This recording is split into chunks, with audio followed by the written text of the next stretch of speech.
મુરાદ યાદો આગના પિતાની પાલવા એ વિકટ વનમાં જય વસે ત્યાગી સુખો વૈભવતના સીતા હતા વનવાસમાં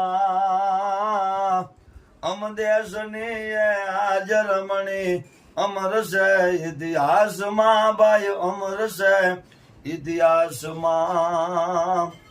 રામાયણનો એક પ્રસંગ. અયોધ્યાના રાજા દશરથ લાકડાનો પાટલો જમવા માટે બેઠા છે. કઈ સુમિત્રા, કૌશલ્યા, લક્ષ્મણ, ભરત, શત્રુઘ્ન બધા બેઠા છે. રામ નથી આવ્યા. રામને બોલાવવા માટે સુમિત્રાને મોકલ્યા, કૌશલ્યાને મોકલ્યા, દાસીઓને મોકલ્યા. રામ આવ્યા નહીં. અને છેલ્લે માં કઈ